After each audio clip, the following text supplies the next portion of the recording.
almost live from the CX Therapy Studio, CX Therapy Season 4.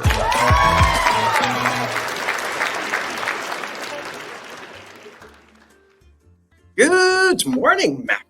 How are you doing today? I'm doing well, Lee. Julien, how is Paris, the city of light? How are you? What's up? Everything is fantastic. The only thing I'm kind of missing is we used to have a weekly show. It has become a monthly one.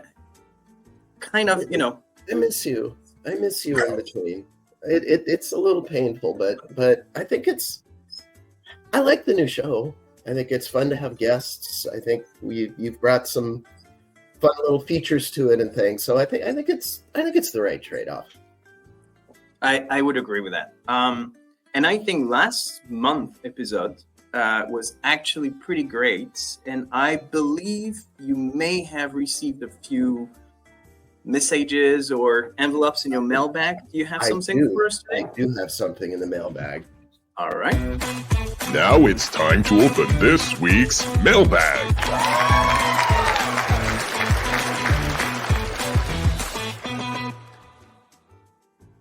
All right, here it is. What do you have for us? Let me see what I've got in here now. Is there a parcel inside? It does feel heavy. It's not very heavy, but it's bulky. All right. That's the kind of mail we get. Bulky mail. Okay. And anybody who wants, comment to it here on LinkedIn or Facebook or however you got to us and let us know. All right. So last week we talked to Art Scholler, and he had a question about, or a painful story about his heater at home and the multiple people coming out. And this is actually a pretty observant question from the listener, the viewer. He wants to know, so there was a situation where one of the techs who went out just basically did all the wrong stuff. He instead of replacing a part that everything apparently indicates you're supposed to replace, he tried to repair it. He tried to do this. He tried to do that. Nothing worked. Wasted a bunch of time. Art ended up not having a fixed heater for, I don't remember how long it was. And had to suffer another round. Yeah, and I had a similar. We got our water heater died, and the guy they brought was a rookie, and he had no clue what he was doing, and it was just painful. So this question kind of resonates with me a little bit after that. What can somebody do with field service to better support the guys that are out there? Well, that's a great question. I think some of the things we've covered last month were around having a proper knowledge base, making it available to people, not just people in the office, but technicians have to have access to this kind of information. The fact that everyone is talking about AI right now is kind of important, because AI is not just about chatbots, and it's not just a buzzword. Actually, AI can do a lot of things. And typically, when you talk about technicians on the field, being able to ask questions and get immediate answers by reading through thousands and thousands of pages of content and information is incredibly important. But to do that first, you probably need to record information properly, meaning every problem you have with every customer should be properly documented so that either a human or artificial intelligence could look through that at some point. I think there are plenty of things that could be happening here that have not happened in Art's example. Yeah, I had a very similar thought. I mean, you give the guy a tablet, right? This was, my water heater, this was 20 guys in 10 trucks. I could see, maybe they wouldn't have that kind of infrastructure, but a utility, they're going to have that infrastructure. So you give the guy that. And, I've been doing a lot looking at conversational AI vendors, and they're heavily into knowledge management stuff. And, just from the general troubleshooting guide, something like what Art had, should be able to say, this model, this brand is not heating. What's the troubleshooting steps? It would just bring that up. You'd have to make sure you didn't have 4 versions of the manual and 4 different ones that it would pick randomly. but that's pretty manageable. And, you know, the other thing I'm seeing that's really cool is with telephone conversations, those can be recorded, or those are recorded, and those can start becoming fodder for knowledge base articles and generate them pretty automatically. It's really cool what people are starting to do with that. Yeah, I love how artificial intelligence can now look through all your conversation, whether written or spoken, get the transcripts, get the summary, get the information out, highlight whatever's important, and actually make it available to, well, so many things actually. That could be for knowledge bases you mentioned, but that could be improving sales script, improving customer service answers. It could be used so many different scenarios here. Well, the story we're going to have this week is not quite on that topic, though.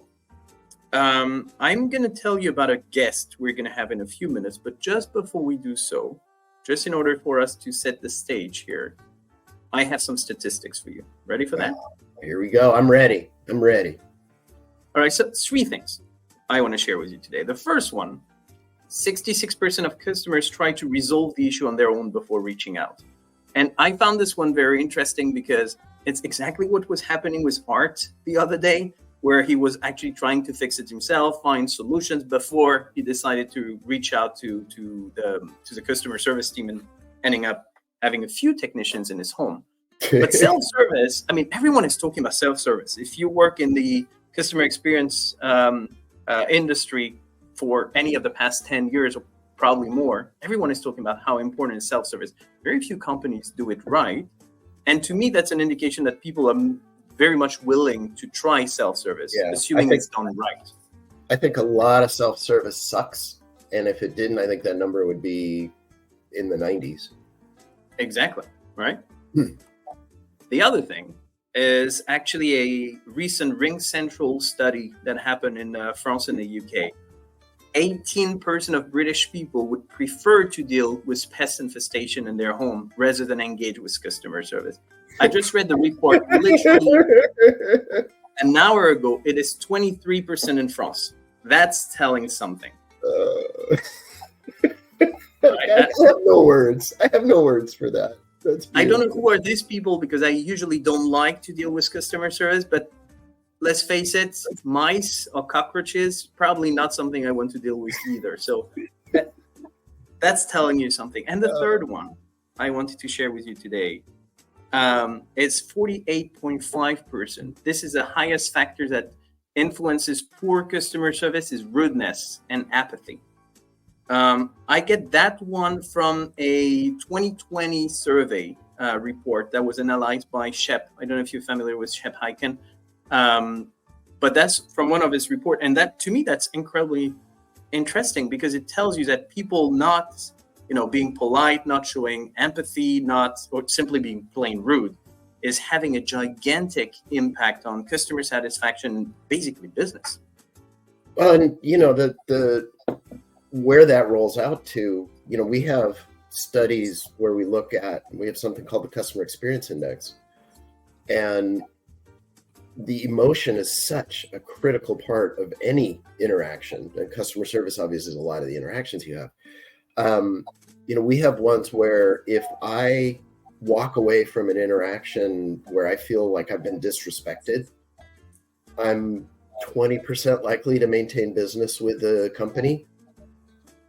If I feel respected, I'm 87%. I don't have the exact numbers top of head, but the impact of that on future spend, on net promoter, on upsell is massive. That's just, you can't afford to get that wrong. That same report with the pest infestation I was reading for France is saying exactly the same thing. And it's January 2024, so very, very recent. And it's also 20%. So it's exact same numbers. So nothing surprising. And actually, it's all about the peak end experience. We might need to cover this. But you know what? For now, I think it's time for us to welcome our guest for the week. Ready for it? I think we're going to have our peak experience. And now, please welcome this week's guest, a true CX expert.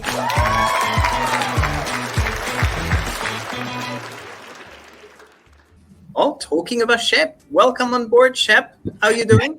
It's great to be here. It's pet infestation, right? That's unbelievable. 20%. Well, here's a great stat for you. And by the way, thanks for quoting one of the stats from a 2020 report we did. But guess what? The 2024 report is now out. And guess who's sponsoring my 2024 report this year?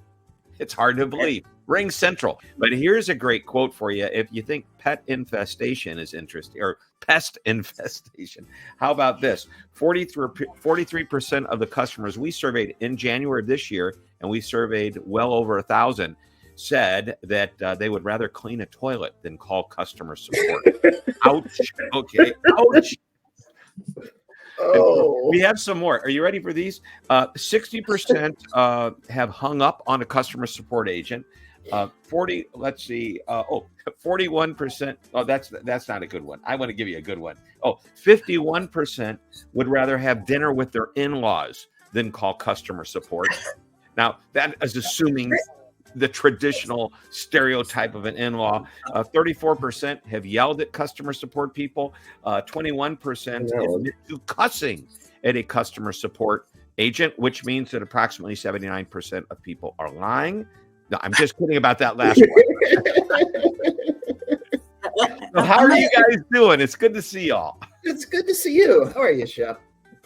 I am Thanks a lot great. for I want joining you us. guys to be, hey, look at Paris in the evening. Wow. Right? Isn't it beautiful? That's We have the exactly art. what it looks like. kind of funny. You guys both have your most iconic things pretty much blocked. But fortunately for me, for San Francisco, it's a bridge, which it's pretty hard for me to block, and I could not block both Transamerica pyramids behind me either. So comes across a little better with San Francisco. So Shep, I want to just kind of chat you up a little bit, get folks to know you, and I think the best place to start is as far away from customer service as possible. So I have seen you feed sharks, so I know you do some scuba diving. So I thought I'd just ask you a little about how you got into that, what you feel about it. Talk about that a little bit. Well, Max, you and I were in Dubai last year when I snuck away from dinner and didn't tell you what I was doing. And the next time you saw me, I was feeding the sharks and the manta rays and all the other fish in that huge, gigantic aquarium in my scuba outfit.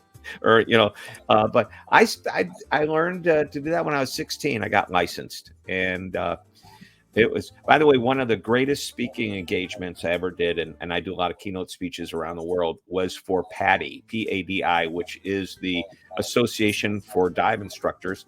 And they invited me out to speak, and here's the way it went. I went straight to Catalina Island off the coast of, like near Los Angeles, California. In a helicopter, landed. I scuba dived in the afternoon. We had dinner on the island, took a boat back. The next morning I did my speech, went home. What a great 24 hours. I thought you were going to say you did it with the breathing apparatus in your mouth. I was going to want to. I did the speech with that would be interesting. Yeah. And then the other thing I know about you is music. We've chatted about it a lot. I don't play any, but you have a million guitars and play a little. So talk a little about that. Don't know if I have a million, but I have about 18 or 19, and they all sound different. And I've been playing guitar since I was 12, and I don't get to play out all that much with bands, but once in a while I get to play with some really, really cool people and just having a great time. And I never get bored. I always have something to do. Practice guitar, read a magic book. I do magic for fun, and maybe go out, scuba dive, play golf, whatever, ride a bike, play hockey. Here was, I believe you guys know each other. Are you familiar with, what's his name? James Dodkins? Very well. Yeah, James. Because he is another big CX music fan. He's a CX rock star and such that he actually toured playing in a heavy metal band. And somehow or another, he cut off his hair and went corporate and decided to focus on what it takes to be a customer service or experience rock star. And I've seen him speak a number of times. He's really great. And Max, did you ever do one of our I don't know if you did, maybe we got to bring you in next year. We have done a couple of these holiday songs like the No, we 12 had days before Christmas. right, the 12 days before Xmas. Exactly. Or CXmas. That's what we call it. CXmas. There you CXmas. And so we didn't do it this year, which kind of bummed me out. But I think part of it is we wait until December to decide to do it, and then we like cram, and it's crazy. I want to start way ahead, maybe 6 months ahead, and let's get this thing right. And we have a blast doing it.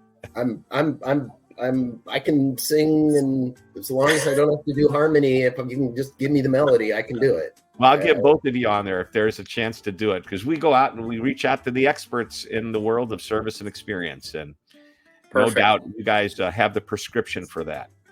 Ooh, how'd you like that I snuck that one in? So I got one last one for you. We'll actually get mildly on topic. You may have noticed we were talking about art, and that was being the person who was on last time, and that was Art Scholler, who's my predecessor here at Forrester, who I know you know well. He always makes a really interesting point that I like to use as a question, which is there's no 6-year-old on Christmas that gets up in his PJs and gets so excited because he got his agent's headphone for Christmas. Nobody ever wants to be in customer service, yet so many of us fall into it, and it just becomes an obsession.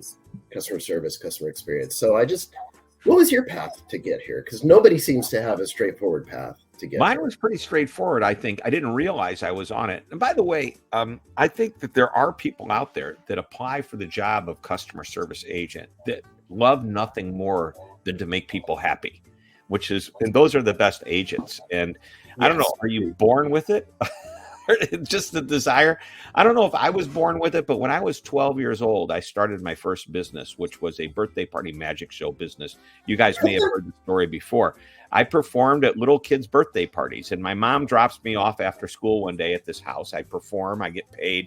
I'm sitting at dinner, and that night, my mom says, "What are you doing after dinner?" And the correct answer is usually homework because it's a school night.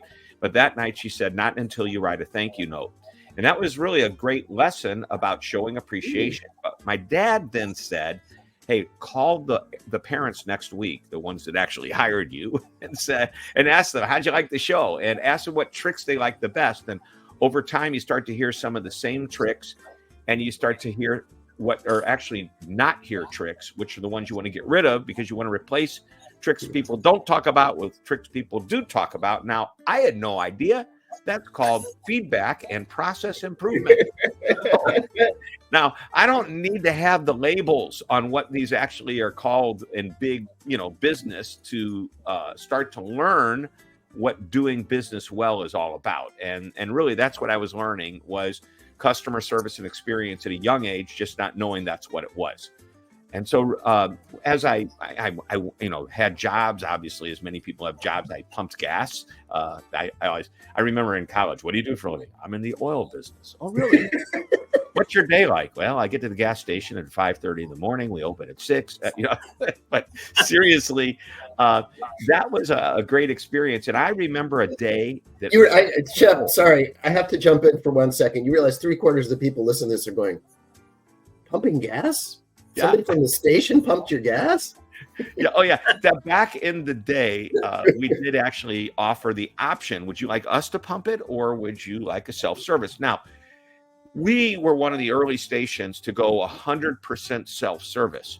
So one day on an extremely cold day, I go out and I pump a woman's car with gas who happened to be probably 90 years old on the coldest day of that year. And I came in, my manager said, "What did you just do?" I said, I pumped this lady's gas. I mean, I didn't know. Was it a trick question? I don't know. And he goes, "We are a self-service gasoline station." And I go, "I know that, but this lady, she's 90 years old. She's been coming here a while. I see her." And I thought, stay in the car. I'll pump your gas for you. And he goes, "We're a self-service station." And he walks out. And I'm going, I think he's wrong and I'm right. Okay. I would agree now. I hope you quit soon after that. Well, I did say, he said she's going to expect that every time. And I go, great. Maybe she'll come here instead of the gas station across the street or the one on the opposite corner. That's what we want, isn't it? And I was right. He was wrong. I know it to this day in my heart. And that was when I was a teenager. So I had jobs like that through high school and college where I recognized my goal was to make people happy. So that's really, I guess, I don't know if I was born with it, but that's how I was brought up. So magic tricks, pumping gas, scuba diving, giving speeches on stage, writing forewords for books, because you actually wrote the foreword of my book, Customer Experience on Earth, and you have quite a few shows of your own as well. So you got the Amazon Prime one, Be Amazing or Go Home, and lately, I think that since January 1st or something like this, you got the Super Amazing show that's both on YouTube and LinkedIn, I believe. Yeah, my friend Brittany Hodak, and if you haven't had Brittany on the show here, she's awesome. So one day, it was probably maybe, I don't know, November prior to this year, and she goes, Shep, we ought to do something together. I go, like, what are you thinking? And we were just brainstorming, and I said, why don't we just, we collectively agreed, let's do this little video. We'll do tips every week. And she goes, I'll fly to St. Louis and do it.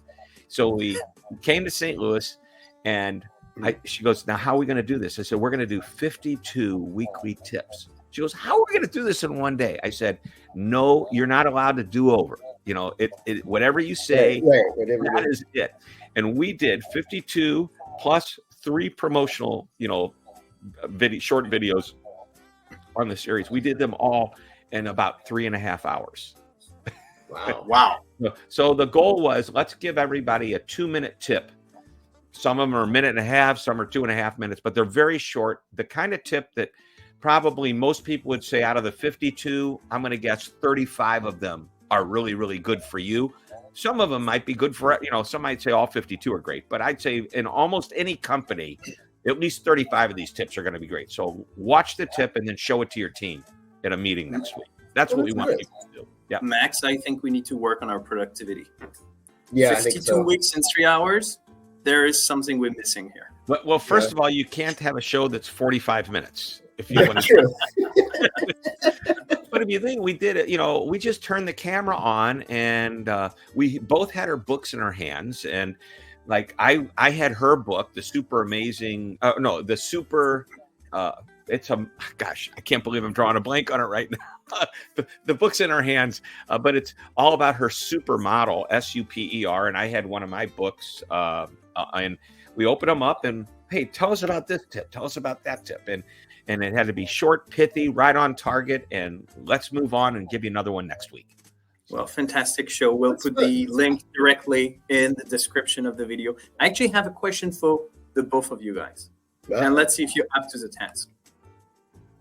What is the top 5 industries that are most hated by customers? And I make it easy for you guys because this is a US study. So it's not global, it's US centric. So you have to know. What's your guess? Cable and internet.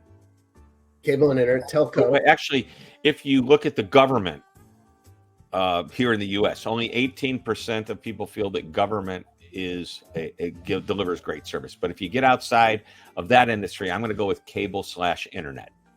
Cellular phone, that kind of thing. All right. How about insurance? Telco. I don't know about banking. Banking's probably there just because it's so big. What's so fun is that the both of you have one pet peeve in common, and you're not able to guess it.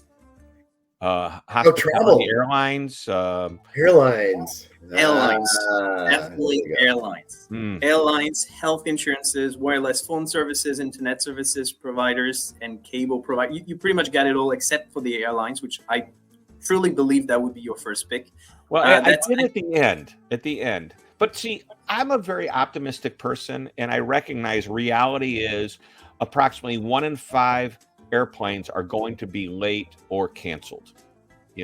So I know that going in, which is why I plan for that, which is even on, God, knock on wood, I don't want to screw this up, but if I get delayed, I have backup flights. I'm always working on a plan. So, it's just part of my thing. But to your point, I think you're right. And I've experienced some pretty bad service in any industry, but airlines, the good news is it hasn't been with my favorite airline. They tend to take care of me.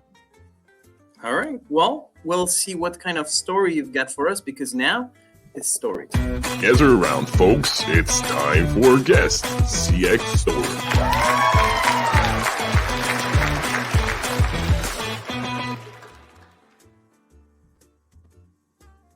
So talking about airlines, what kind of story do you have for us today, Shep? So, and actually, Max, you're in San Francisco. This happened at the SFO airport. Was not my typical airline. And basically, I was going, I'm going to try to remember all the details, but basically, I had to go from San Francisco to JFK to wherever my international destination was. And I remember I for whatever reason, I couldn't get my boarding pass ahead of time. So I had to go check in at the ticket counter. Fine. They probably needed my passport again, not my regular airline. So maybe I was doing something wrong. But when I got there, they gave me my boarding pass for the first flight, but the woman wouldn't give me the boarding pass for the second flight. Why? And I've never had this before. I fly international all the time. I go from one airport to the next. I go for different airlines when I get to the different airports. It doesn't really matter. I'm able to get a boarding pass all the way through to my destination, just as they would want to check my bag all the way to my destination. By the way, I didn't check bags. That I have learned about airlines. There are two kinds of luggage. There's the overhead luggage that you put in the overhead bin, and then there's the lost luggage that happens. So I've learned that has been a bad customer service experience on the airlines, is when they lose the luggage, delay the luggage, whatever. But on this particular case, I couldn't understand why she wouldn't give me the second. And she said, you'll have to get that when you get to the next airport. So I walked away and I thought about it. I go, no, this isn't right. So I just went to a different agent and I said, excuse me, but I did not get my second boarding pass. Could you please do that for me? She took a look. She goes, oh, I'm sorry. And she did it. And then I asked her what happened. And I told her that the other person gave me this excuse. She goes, she just didn't want to do it. She was lazy. Okay. And so there you go. There you go. It's not like a terrible airline story. It's a terrible customer service, any business story. It could have been a terrible airline story, though, because when you land in a country you don't necessarily know, in an airport you're not familiar with a time window that's usually way too short to do anything else but run to the next plane, and you don't have your boarding pass, that is a nightmare ready to happen. So lucky you turned around and went to talk to another agent, because it could have been a much more terrible story in the end. Yeah, I mean, I'm a savvy traveler, so I know what's normal. So when it wasn't right, and I could tell the woman wasn't going to take care of me, the first one, I just walk away. By the way, have you ever done this? You call customer support, you hear the answer, and you go, that just doesn't seem right. You hang up and you call and you talk to somebody else, and guess what happens? You get a completely different answer, and it's the answer you wanted. So you have to worry, well, which answer is right? The one that I like the most. That's the one. Right. You know, it's interesting. So many of the conversations we have here, the problem is structural. The problem is the agent isn't empowered to do something they should be able to do. The handoff between company A to company B, because Julien cannot get anything shipped ever, is a problem. And this isn't that. I mean, maybe it's a policy thing, and that agent should have, gotten in a whole lot of trouble for being lazy like that. But it's just interesting. This one seems like it's so much more the issue of the agent than the way the company set things up. Well, there were three things that happened that I like to think. I always look at situations like this, frustrating as they are, then I smile and I go, oh, this is a great episode on a video or a great article that I'm going to write. And that's exactly what I did. 3 lessons. Number 1, laziness. This agent was lazy. Okay. Number 2, there was inconsistent information. Okay. And that is a very frustrating thing. We actually have stats on inconsistent information erodes trust and confidence, and customers eventually move on. And number 3, and this one I didn't really think about, as nice as the woman was that took care of me and finally gave me what I wanted, she made a mistake. And that was, she was disparaging toward a fellow employee. she Yeah. said something bad. Oh, she's lazy. I can't believe she didn't do that kind of thing. I'll take care of you. Very excited. I have some superhero to save the day, but at the same time, it's a shame that the other person was like that. You earlier on the show shared a stat that was in one of my earlier reports about rudeness, and rudeness and apathy kind of go hand in hand. So the first, by the way, that is the number one reason that customers don't come back is rudeness or apathy, which kind of, again, it's like they didn't care about me, which in effect is rude that they wouldn't, because after all, I pay you money as a customer, right? So the number one reason in the 1980s that customers didn't come back, and this was a study done by the Technical Assistant Research Program commissioned by the White House Office of Consumer Affairs here in the U.S. Number one reason, that's a mouthful, but I've said it for the last, 30 years. The number one reason was rudeness and apathy. By 70, so when they look at all the reasons people leave, 70% have to do with that. Now, the stat that you have said it was closer to 50%, but it's not worded the same way. If you look at it today, what's the number one reason customers leave? It's that. What was the number one customers left back in the 80s, like 30, 40 years ago? It was that. What has changed? Not a lot, apparently. And so, you know what I believe is impacting this number is a lot of the other reasons why people leave could be understood. There is a technical glitch, there is a wrong process, but being rude is on purpose.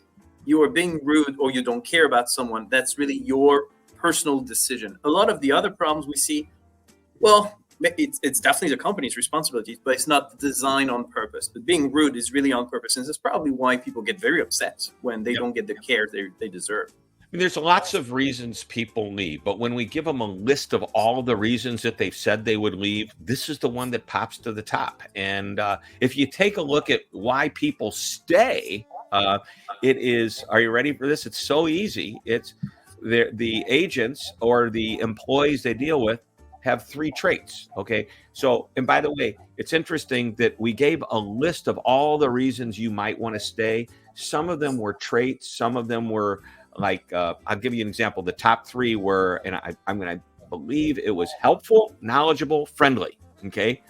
And every year we ask, like, when you think of three words that define customer service, and this year we asked over 2,000 people the same question. And by the way, weighted to the U.S. Census.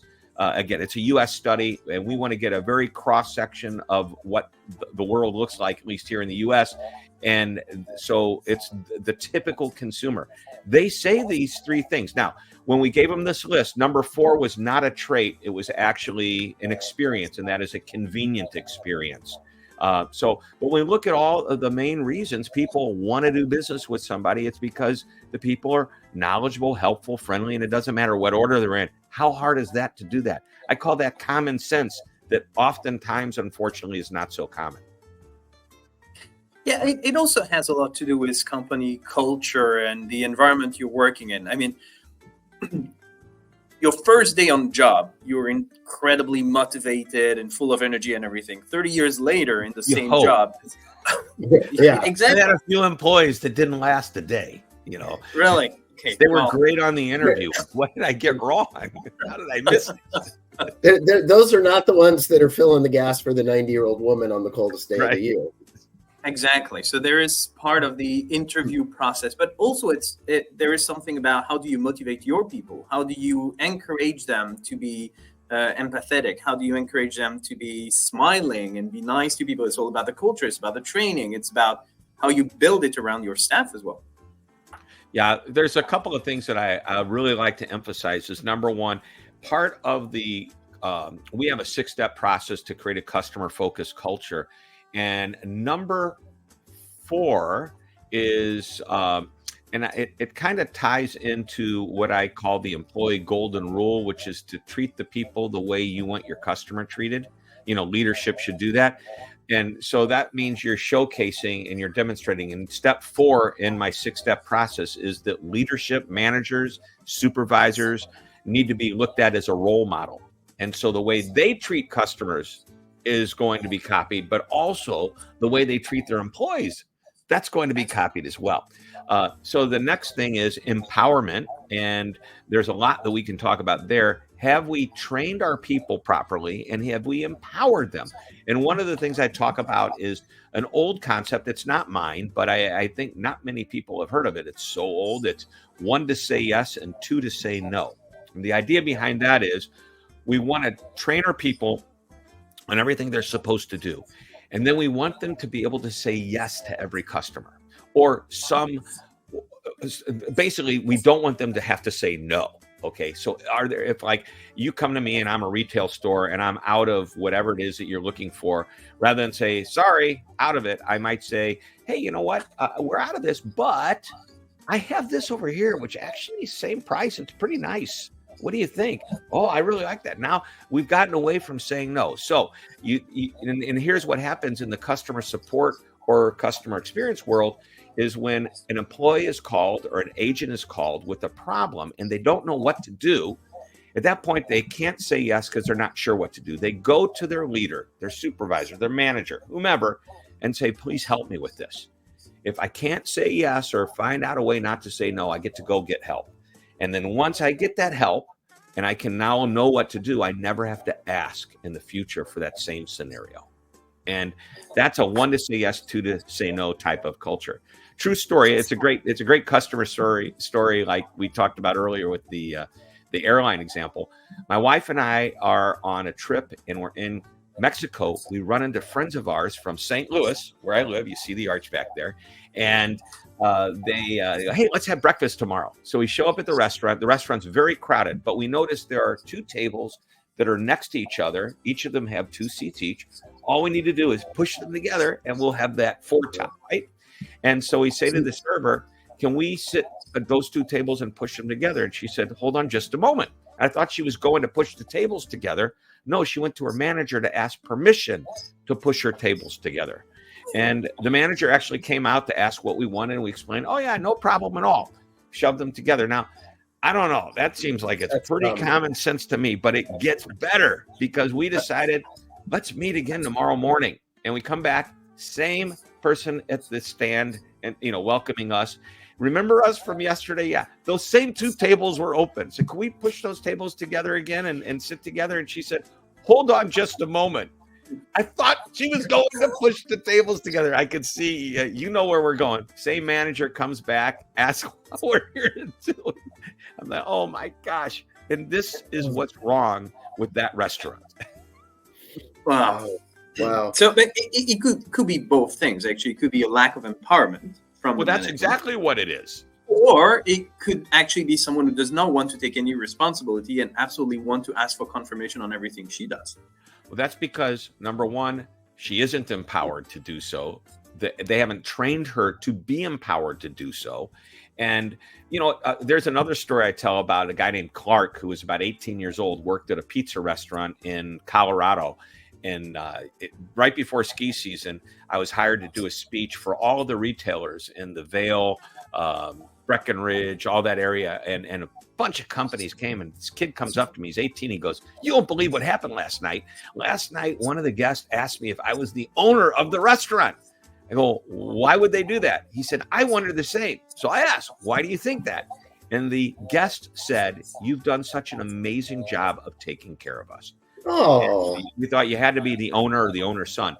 So we talked a little bit, and this is what I learned. Number one, this kid, Clark, liked the owner that he worked for, who was his boss. And the boss, and he says, yeah, the boss just said, because I'd worked at a restaurant before, he goes, you know what to do. Just go out there and make those guests love us. Do what it takes. And if there's a problem, you aren't sure what to do, come back and find me. Hence, 1 to say yes, 2 to say no. But I'm going to throw a layer of, training on top of this. This is really important. We want to create these empowering organizations. The best way to do it is to train everybody by example. So when Clark is asked, why are you the owner? Why? The next day, they should have a debrief. And most restaurants do. Before the doors open, they have what they call their pre-shift meetings. Well, once a week or every so often, most companies have a huddle. And what we should be doing is asking, did anybody do anything out of the ordinary that just seemed like common sense that they hadn't done before in the last few days. And just start grabbing those examples and using them as the case studies for what an empowered organization looks like. Yeah, and just having the positive feedback loop. There's so little of that at so many contact centers that that makes a huge difference. Just, oh, yeah, this is good. I am making a difference. Yep. People don't get to feel that enough. And the agent feels when they're empowered and then they learn something and then they don't have to ask again for permission. And by the way, there are times that somebody might say, this is a one-time thing. Let's come to me to make sure we do this, the next time. That's fine. But most of the time, it's going to be the situation we talked about. Teach them, let them do it. And that's what they do. And then share that example with the rest of the team so they do the same thing. And not even talking about customer satisfaction, purely from a productivity perspective, being able to have your people make decision, drive the business on their own without having to bring you to the loop every single time they move a spoon, definitely has an impact on the company's think about that example of the restaurant and scale it in a contact center. If every time I need to do something that simple, I got to bring in a manager and the manager's got to waste their time doing that, how many times 50 calls a day times 1,000 agents, that money just goes wild at that point. All to provide a bad experience. So actually, Max, we brought Shep in for a single story. We ended up with 15 great stories. That's perfect the way investment. I roll. In terms of ROI, this is better than anything we've ever had. A huge thank you for your time, Shep. Was that a good experience for you as well? It was an unbelievable experience. You guys are awesome. And, I've done this before with y'all, and let's not wait so long to do it again. Sounds good. Sounds good. Well, thank you we can very get much. something off your chest. Absolutely. Thank you very much, Shep. We will see you very soon, definitely for another round of CX therapy. Max, any few words before we close today's episode? Do you have anything for the audience? I love how Shep focuses on the positive, focuses on being customer centric, customer obsessed. That's something we're obsessed with at Forrester, and I just think that's really exciting and powerful. And I think what I want to know is what you all thought about this. So please, let's get, you can put comments on the video. You can reach out to CX Therapy on LinkedIn or to myself or to Julien. Please, let's give us some stuff. We're going to do the mailbag. I'd love to be, you could be the next person giving input to the mailbag. Excellent. Well, thank you so much, Max. It's going to be a long month before we talk again, but that was a pleasure. So I'll talk to you in a month's time, and I wish you have a beautiful day then. Well, same to you. Have a wonderful evening, and I hope the month goes well. Thank you.